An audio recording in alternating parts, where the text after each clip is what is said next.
તો હેલો વિદ્યાર્થી મિત્રો, કેમ છો તમે બધા? આશા રાખું છું કે તમે બધા મજામાં હશો. મારું નામ છે સંકેત સર અને અત્યારે આપણે નામાના મૂળ તત્વો ધોરણ 12 નો ભાગ 1 એનું ચેપ્ટર નંબર 3 જેનું નામ છે પાઘડીનું મૂલ્યાંકન એ શીખી રહ્યા છીએ. મિત્રો, આ છે એ ચેપ્ટરનો ત્રીજો વિડીયો છે, એટલે કે આના પહેલા 2 વિડીયો રેકોર્ડ થઈ ચૂક્યા છે કે જેમાં આપણે પાઘડીના મૂલ્યાંકનની જે પહેલી પદ્ધતિ હતી જેનું નામ હતું સરેરાશ નફાની પદ્ધતિ, તો ત્યાં સુધી આપણે દરેક પોઈન્ટ કમ્પ્લીટ કરી ચૂક્યા છીએ. પહેલા વિડીયોમાં થિયરી બી આપણે જોઈ લીધી છે અને સરેરાશ નફાની પદ્ધતિના જે 2 સ્ટેપ હતા એ બી સમજી લીધા છે અને એના રિલેટેડ સ્વાધ્યાયની અંદર જે આપણને પ્રશ્ન આપેલા હતા એ બી આપણે સરસ રીતે સોલ્વ કરી લીધા છે.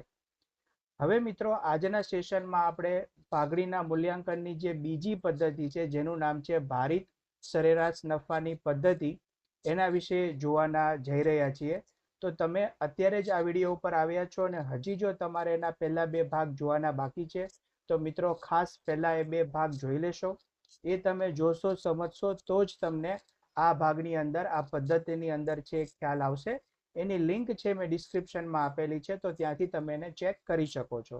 તો ચલો મિત્રો, આજના સેશનની આપણે શરૂઆત કરીએ અને આપણે જોવા જઈ રહ્યા છીએ પાઘડીના મૂલ્યાંકનની પદ્ધતિ નંબર 2 જેનું નામ છે ભારિત સરેરાશની પદ્ધતિ.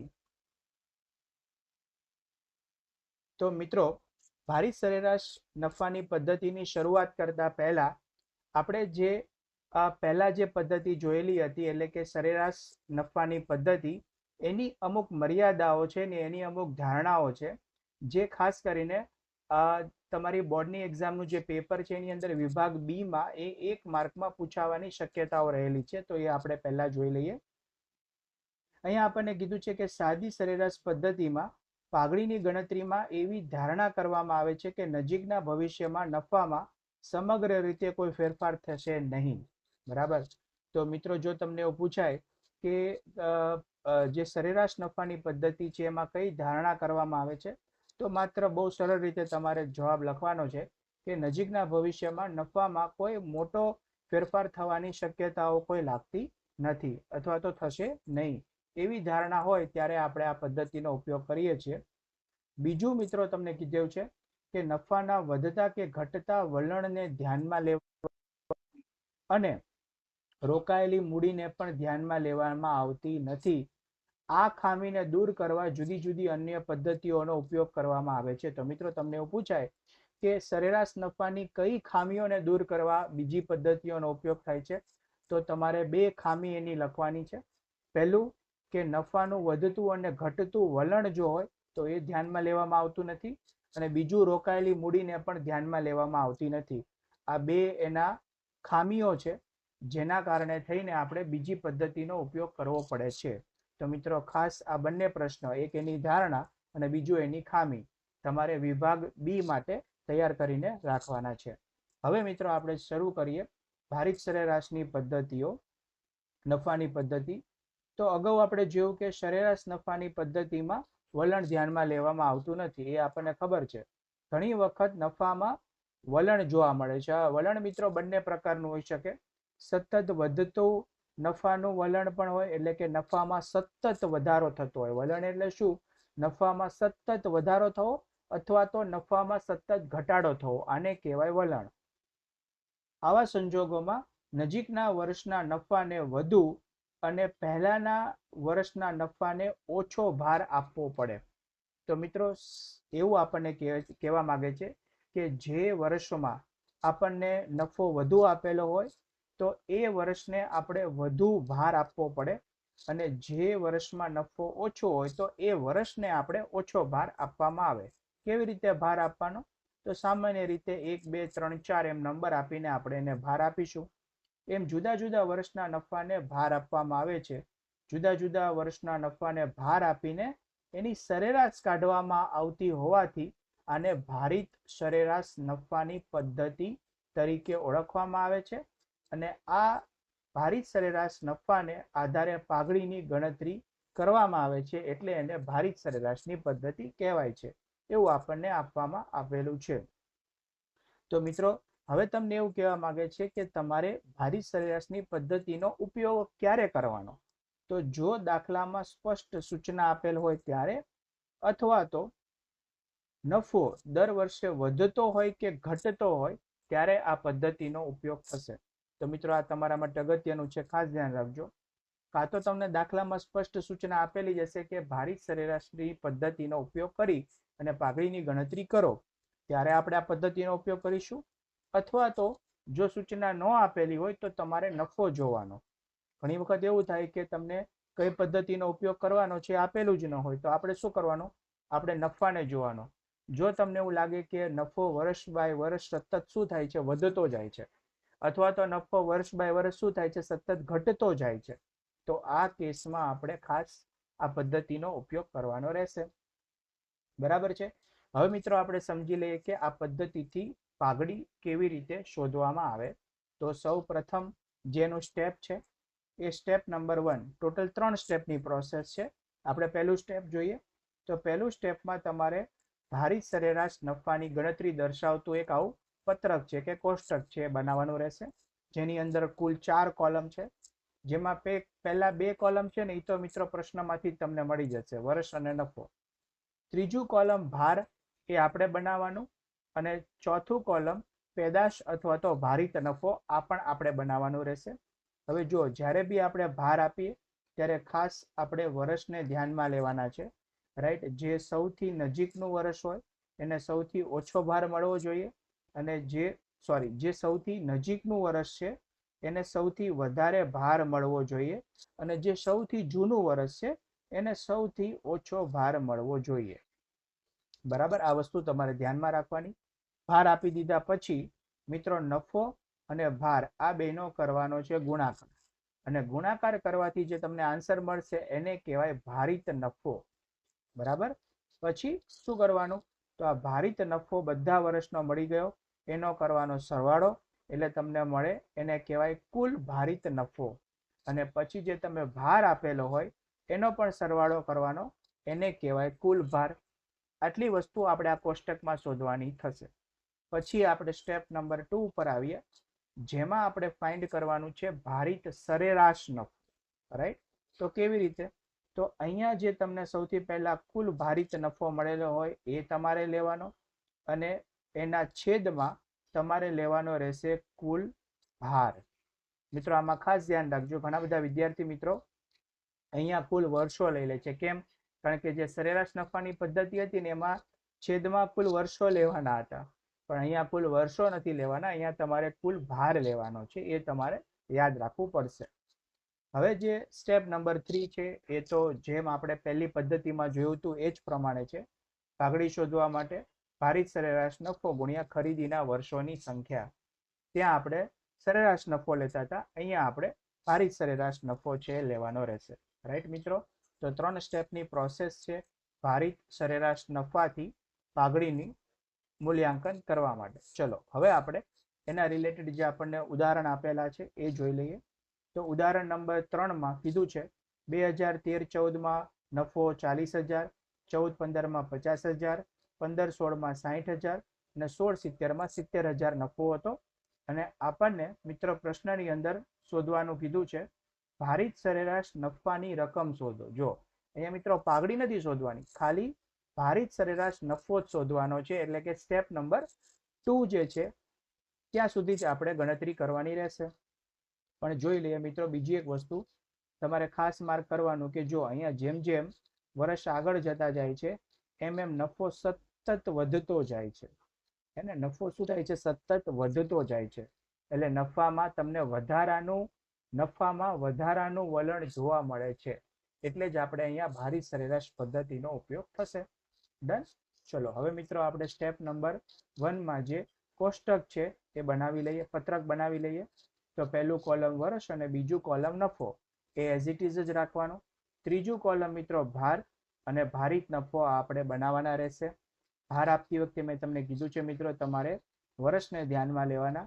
જે સૌથી જૂનું વર્ષ છે એને સૌથી ઓછો ભાર, અને જે સૌથી નજીકનું વર્ષ છે એને સૌથી વધારે ભાર મળવો જોઈએ. પછી તો નફો અને ભાર એ બેનો કરી દેવાનો ગુણાકાર, એટલે તમને દરેક વર્ષનો ભારિત નફો છે એ મળતો જશે આ રીતે. બરાબર છે મિત્રો, જોઈ લો એક વખત. 70,000 ગુણ્યા 4 એટલે 2,80,000. દરેક વર્ષનો આપણને ભારિત નફો મળી જાય પછી મિત્રો જે ભારિત નફો મળ્યો છે એનો કરી દેવાનો સરવાળો, એટલે એને કહેવાય કુલ ભારિત નફો. અને જે ભાર આપણે આપ્યો હતો એનો પણ કરી દેવાનો સરવાળો, જેને કહેવાય કુલ ભાર. અહીંયા આપણું સ્ટેપ નંબર 1 પૂરું થઈ જશે. પછી સ્ટેપ નંબર 2 માં આપણે શોધવાનો રહેશે ભારિત સરેરાશ નફો. તો મિત્રો સૂત્ર લખવાનું કુલ ભારિત નફો છેદમાં લખવાનું કુલ ભાર. બંનેની વેલ્યુ, બંનેની કિંમત આપણને કોષ્ટકમાંથી મળી જશે.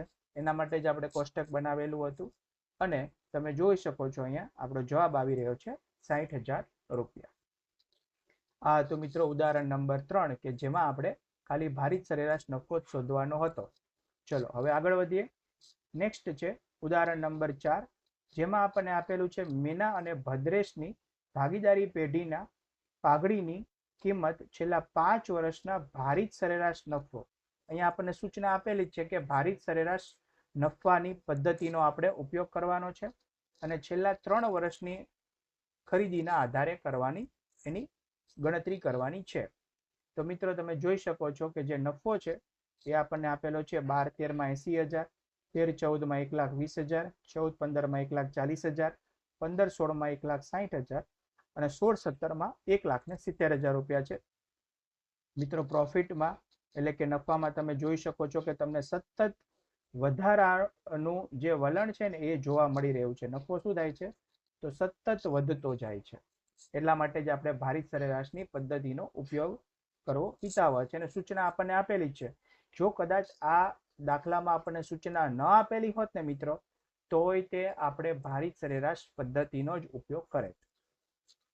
ડન. ચલો પહેલા સ્ટેપની અંદર કોષ્ટક બનાવી દીધું છે આપણે, જેમાં પહેલું કોલમ છે વર્ષ, બીજું કોલમ છે નફા માટે રાખવાનું છે, ત્રીજું કોલમ ભાર અને ચોથું કોલમ ભારિત નફો.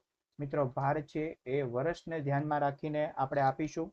સૌથી જે જૂનું વર્ષ છે એને સૌથી ઓછો ભાર અને સૌથી નજીકનું વર્ષ છે એને સૌથી વધારે ભાર મળવો જોઈએ. તો શું કરવાનું, જેમ જેમ આગળ વધીએ એમ એમ ભારને વધારતા જવાનું. જેમ નજીક આવતા જાય વર્ષો એમ ભાર વધતો જવો જોઈએ. પછી સર તો નફો અને ભાર બેનો ગુણાકાર કરશો એટલે તમને ભારિત નફો મળી જશે. નફો ગુણ્યા ભાર, નફો ગુણ્યા ભાર, નફો ગુણ્યા ભાર, નફો ગુણ્યા ભાર. કેલ્ક્યુલેટરની હેલ્પથી દરેક વર્ષનો ભારિત નફો શોધી લો મિત્રો. પછી તમારે ભાર જે ભારિત નફો હતો એનો કરી દેવાનો સરવાળો, એટલે એને કહેવાય કુલ ભારિત નફો, અને ભારનો સરવાળો કરી દેવાનો, એને કહેવાય કુલ ભાર. હવે મિત્રો સ્ટેપ નંબર 2 માં સૂત્ર મૂકીશું ભારિત સરેરાશ નફો બરાબર કુલ ભારિત નફો કુલ ભાર. કુલ ભારિત નફો મિત્રો અહીંથી મળી જશે આપણને 22,30,000 અને કુલ ભાર મળી ગયો છે આપણને 15, જેનાથી તમે એને ભાગાકાર કરી દેશો એટલે જવાબ આવશે ભારિત સરેરાશ નફાનો 1,48,667 રૂપિયા. હવે મિત્રો સ્ટેપ નંબર 3 બહુ સરળ છે. ભારિત સરેરાશ નફો જે આપણે શોધ્યો એને આપણે ખરીદીના વર્ષો જે આપણને પ્રશ્નમાં આપેલા જ હશે દર વખતે એની જોડે ગુણાકાર કરી દેશો એટલે તમને ભાગડીનો જવાબ છે એ મળી જશે. તો મિત્રો પહેલી મેથડ તો સરળ હતી જ, માત્ર 2 સ્ટેપમાં આપણને ભાગડીનો જવાબ મળી જતો હતો. પણ આ જે બીજી પદ્ધતિ છે ભારિત સરેરાશ નફો એ મિત્રો એના કરતા 1 સ્ટેપ વધારે છે કે જેમાં આપણે 3 સ્ટેપમાં આપણને આન્સર મળી જશે. તો મિત્રો આપણને યાદ છે કે આ પ્રશ્નો આ જે આપણું પ્રકરણ 3 છે એમાંથી આ પ્રકારના પ્રશ્નો વિભાગ ડી ની અંદર 2 પ્રશ્ન આવવાના છે મિત્રો 4 માર્કની અંદર. એટલે કે 4 દુને 8 માર્કનું વેઇટેજ છે આ પ્રકારના સમનું. મિત્રો જો આટલા સહેલા સમ 8 માર્કમાં આવતા હોય અને એ પણ બોર્ડના પ્રશ્નપત્રમાં, તો આપણો નિયમ એ હોવો જોઈએ મિત્રો કે આમાંથી 1 પણ માર્ક આપણે ગુમાવવાનો થતો નથી. પૂરેપૂરા જ લેવાના છે. 8 માંથી 8 માર્ક પૂરા આવવા જોઈએ. બરાબર ને? તો ચલો આના માટે શું જરૂરી છે? આના માટે જરૂરી છે મેક્સિમમ પ્રેક્ટિસ. હવે આપણે સ્વાધ્યાયમાંથી આના જ પદ્ધતિના સમ છે એ જોઈ લઈએ. તો સ્વાધ્યાયની અંદર મિત્રો જે પ્રશ્ન નંબર 6 છે એ આ પદ્ધતિનો છે. 4 અને 5 હતા એ આપણે ગયા સેશનમાં કર્યા હતા. હવે આપણે 6 નંબર લઈ લઈએ. પ્રશ્નમાં આપેલું છે નીચેની માહિતી પરથી ભારિત સરેરાશ નફાની રકમ શોધો. મિત્રો આપણે ભારિત સરેરાશ નફા સુધી જ ગણતરી કરવાની છે, એટલે કે સ્ટેપ નંબર 2 સુધી. તમે વર્ષ અને નફો એક વખત જોઈ શકો છો ક્વેશ્ચનની અંદર. નફો છે એ સતત વધતો જાય છે, બરાબર? તો ત્યારે જ આપણને ખબર હોવી જોઈએ કે નફો છે એ વલણમાં છે, વધતા જતા વલણમાં છે, એટલે આપણે ભારિત સરેરાશ પદ્ધતિનો ઉપયોગ કરીએ છીએ. તો ચલો મિત્રો, હવે આપણે આ દાખલાને સોલ્વ કરી લઈએ. સૌથી પહેલા સ્ટેપની અંદર આપણે ટેબલ બનાવવું પડશે. તો ટાઇટલ આપી દઈએ ભારિત નફો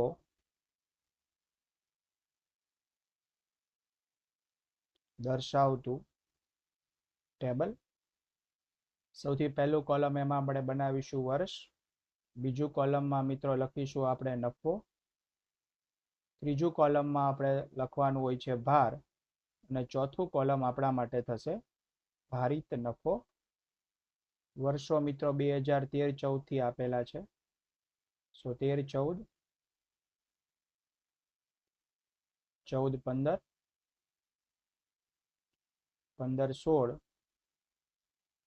16-17. નફાની વાત કરીએ તો 13-14 નો આપણને આપેલો છે 60,000, 14-15 નો આપેલો છે 70,000, 15-16 નો આપેલો છે 90,000 અને 16-17 નો આપેલો છે 1,10,000. હવે મિત્રો ભાર આપણે આપવાનો છે. ભારમાં જે રીતે મેં તમને કીધું છે એ પ્રમાણે તમારે વર્ષને ધ્યાનમાં લેવાનો, નફોને ધ્યાનમાં નહીં લેવાનો મિત્રો. નફાને ધ્યાનમાં લેશો તો ભૂલ થવાની શક્યતા છે. નફો માત્ર પદ્ધતિ નક્કી કરવા માટે ધ્યાનમાં લેવાનો. અને એના ઉપરથી આપણે નક્કી કરી શકીએ કે આમાં ભારિત સરેરાશ નફાની પદ્ધતિનો ઉપયોગ કરવાનો છે.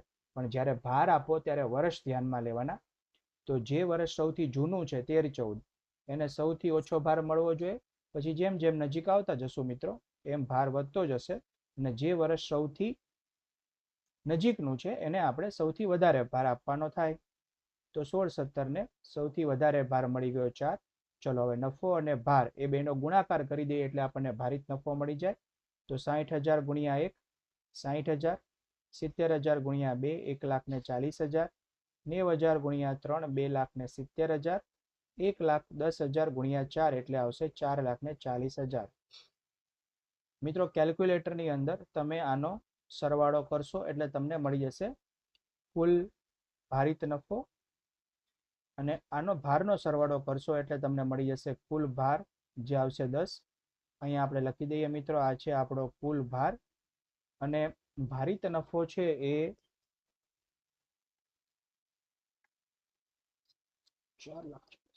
9,10,000 રૂપિયા આવશે મિત્રો. 9,10,000 રૂપિયા. તો અહીંયા લખી દઈએ આ છે આપણો કુલ ભારિત નફો. ચલો સ્ટેપ નંબર 1 આપણું બહુ ઇઝીલી રીતે પતી ગયું. હવે આપણે આવી જઈએ સ્ટેપ નંબર 2 ઉપર, જેમાં આપણે શોધવાનું છે ભારિત સરેરાશ નફો. ભારિત સરેરાશ નફો. તો મિત્રો આ શોધવા માટે આપણે સૂત્ર મૂકીશું. સૌથી પહેલા આપણે લેવાનું થશે કુલ ભારિત નફો, જે અત્યારે આપણે શોધ્યો એ, અને છેદમાં મૂકવાનું થશે કુલ ભાર. તો મિત્રો આપણો કુલ ભારિત નફો જે આવ્યો હતો એ હતો 9,10,000 અને જે ભાર હતો કુલ ભાર એ હતો 10. તો બંનેને ગણતરી કરી દઈએ.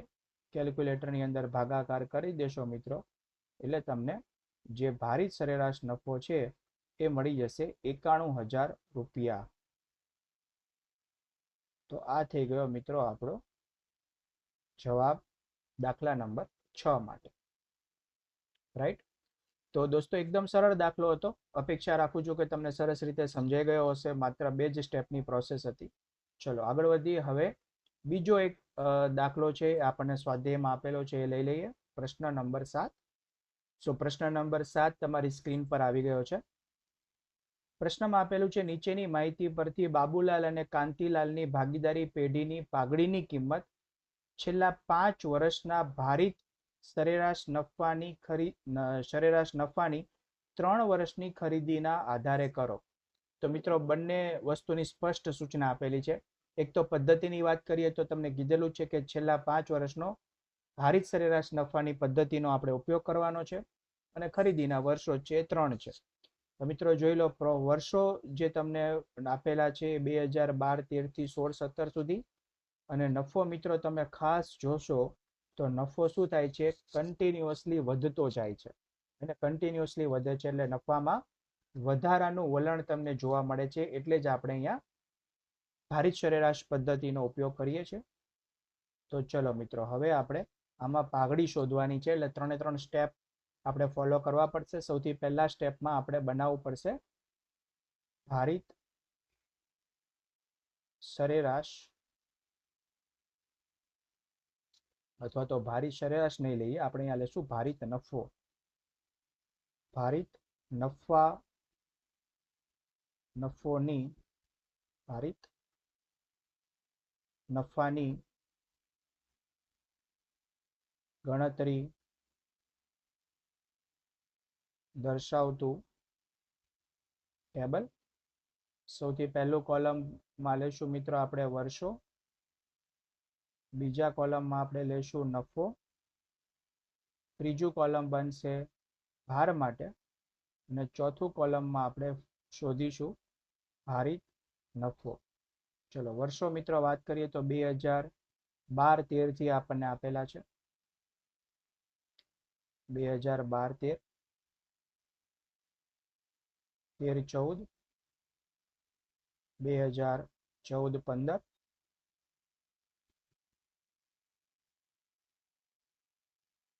15-16 અને 16-17.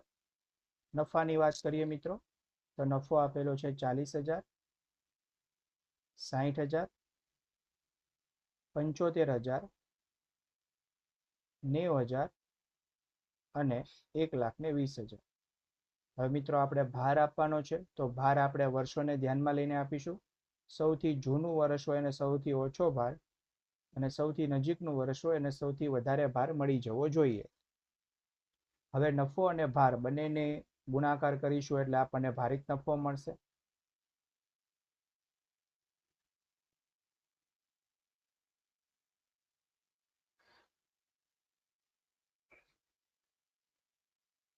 દરેક વર્ષનો ભારિત નફો મિત્રો આપણે શોધી લીધો. હવે આપણે સૌપ્રથમ ભારિત નફાનો જે વર્ષ પ્રમાણે મળેલો છે એનો આપણે સરવાળો કરી દેશું, એટલે આપણને કુલ ભારિત નફો મળશે, અને બીજી તરફ આપણને કુલ ભાર મળી જશે. તો મિત્રો કુલ ભાર આવે છે એ છે 15. અહીંયા આપણે લખી દઈશું કુલ ભાર, અને હવે જે ભારિત નફો છે એનું કેલ્ક્યુલેટરમાં સરવાળો કરી લઈએ.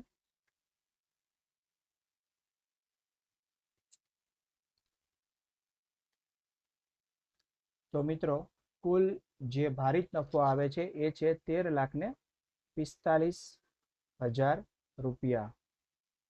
તો અહીંયા આપણે લખી દઈએ કુલ ભારિત નફો. તો મિત્રો આની સાથે આપણું જે સ્ટેપ નંબર 1 છે એ પૂરું થઈ ગયું. હવે સ્ટેપ નંબર 2 માં આપણે શોધવાનું રહેશે ભારિત સરેરાશ નફો. ભારિત સરેરાશ નફો.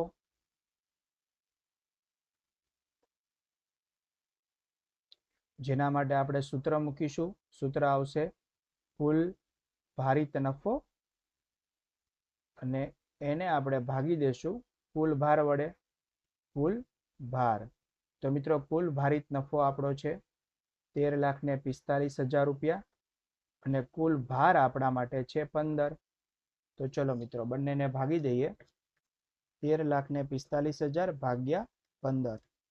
તો મિત્રો કેલ્ક્યુલેટરમાં આપણને જવાબ મળી રહ્યો છે 89,666.66, એટલે કે 89,666.66 રૂપિયા. 89,066 રૂપિયા. તો આ મિત્રો આપણને ભારિત સરેરાશ નફો છે એ મળ્યો છે. હવે આપણે આના પછી લાસ્ટ સ્ટેપની અંદર આપણે ફાઇન્ડ કરવી પડશે ગુડવિલ. ચલો થર્ડ સ્ટેપમાં આપણે ફાઇન્ડ કરીએ પાઘડીને. પાઘડી બરાબર સૌથી પહેલા આપણે લેશું કુલ ભારિત નફો. સૌથી પહેલા આપણે લેશું જે સ્ટેપ નંબર 2 માં મળ્યું છે, જે છે ભારિત સરેરાશ નફો. ભારિત સરેરાશ નફો, અને મિત્રો એને આપણે ગુણાકાર કરી દેશું ખરીદીના વર્ષો જોડે. ખરીદીના વર્ષો. તો મિત્રો આપણો જે ભારિત સરેરાશ નફો હતો એ હતો 89,666.67 રૂપિયા, અને ખરીદીના વર્ષો છે એને આપણે ગણી દેશું 3, કારણ કે પ્રશ્નમાં આપેલું જ હતું કે 3 વર્ષની ખરીદીના આધારે આપણે પાઘડીની ગણતરી છે એ કરવાની છે. ઓકે, સો ગુણાકાર કરી દઈએ. તો મિત્રો ગુણાકાર કરવાથી કેલ્ક્યુલેટરમાં જવાબ આવે છે 2,68,999.99. તો આ રીતે પોઈન્ટ પછી 5 અથવા 5 કરતા વધારે હોય મિત્રો તો તમારે એને રાઉન્ડ ફિગરમાં કન્વર્ટ કરી દેવાનું. તો રાઉન્ડ ફિગરમાં કન્વર્ટ કરશું મિત્રો તો આપણને જવાબ મળશે 2,69,000 રૂપિયા. રાઈટ, તો આ થઈ ગયો આપણો ફાઇનલ આન્સર. પ્રશ્ન નંબર 7 નો જવાબ પાઘડીનું મૂલ્યાંકન આવ્યું 2,69,000 રૂપિયા. બાબુલાલ અને કાંતિલાલની ભાગીદારી પેટી. તો આ સાથે મિત્રો પ્રશ્ન નંબર 7 અને 6 બંને તમને સરસ રીતે સમજાઈ ગયા હશે. ભારિત સરેરાશની નફાની પદ્ધતિના માત્ર 2 જ દાખલા સ્વાધ્યાયમાં આપેલા હતા, કારણ કે બહુ સહેલી પદ્ધતિ છે મિત્રો. પાઘડીની ગણતરી બહુ સરસ અને સહેલી રીતે આપણે ફાઇન્ડ આઉટ કરી શકીએ છીએ. ફરી એક વખત તમે જોઈ શકો છો, આ તો આપણો પ્રશ્ન નંબર 6 સ્ક્રીન ઉપર. ભારિત નફો દર્શાવતું ટેબલ આપણે બનાવ્યું, ભારિત નફો શોધ્યો અને પછી બીજા નંબરના સ્ટેપમાં આપણે ભારિત સરેરાશ નફો શોધ્યો જે આપણને મળ્યો 91,000. પ્રશ્ન નંબર 7માં આપણે પાઘડીની ગણતરી કરવાની હતી.